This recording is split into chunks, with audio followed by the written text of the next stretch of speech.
ప్రజా రాజధాని అమరావతి. అసంబద్ధ రాష్ట్ర విభజన కారణంగా రాజధానిని కోల్పోయిన మన రాష్ట్రానికి అమరావతిని ప్రజా రాజధానిగా ఏర్పాటు చేసుకున్నాం.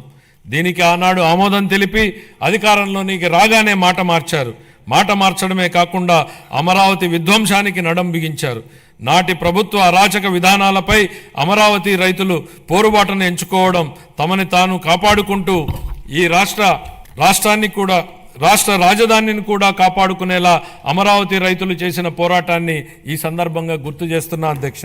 తిరిగి రాష్ట్ర ప్రజల ఆకాంక్షలకు అనుగుణంగా రాజధాని పనులను పెద్ద ఎత్తున చేపట్టేందుకు సిద్ధంగా ఉన్నామని చెప్పడానికి సంతోషిస్తున్నాను అధ్యక్ష. రాజధాని అనేది ఓ ప్రాంతం కోసం కాదు, రాష్ట్ర అభివృద్ధి కోసం దోహదం చేసే గ్రోత్ ఇంజన్గా అమరావతిని తీర్చిదిద్దాలనేదే మా ప్రభుత్వ లక్ష్యం. మహారాష్ట్ర అభివృద్ధికి ముంబై ఎంత కీలకమో, తెలంగాణ వృద్ధికి హైదరాబాద్ ఎంత ముఖ్యమో, మన రాష్ట్ర ఆర్థిక వ్యవస్థను ముందుకు తీసుకెళ్లడానికి అమరావతి నిర్మాణం కూడా అంతే అవసరం.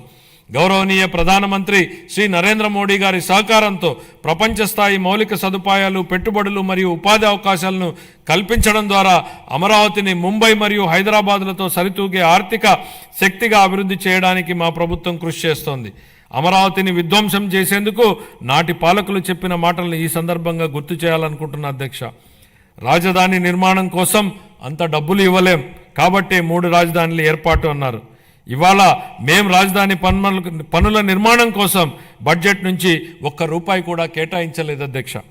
కానీ రాజధాని పనులు ప్రారంభం కాబోతున్నాయి. మా ముఖ్యమంత్రి గారు చెప్పిన విధంగా అమరావతి సెల్ఫ్ సస్టైనబుల్ ప్రాజెక్ట్ అని నిరూపితమైంది.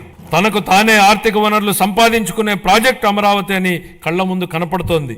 ప్రపంచ బ్యాంకు, ఆసియా అభివృద్ధి బ్యాంకు మరియు హడ్కో వంటి ఆర్థిక సంస్థల సహకారంతో కేంద్ర ప్రభుత్వం ద్వారా అమరావతి నిధులు సమకూర్చుకునే ఏర్పాటును మా ప్రభుత్వం ఏర్పాటు చేసింది. దీంతో బడ్జెట్ సహాయం లేకుండానే స్వీయ పెట్టుబడి వనరులు కలిగిన రాజధాని నగర ప్రాజెక్టుగా అమరావతి మారింది.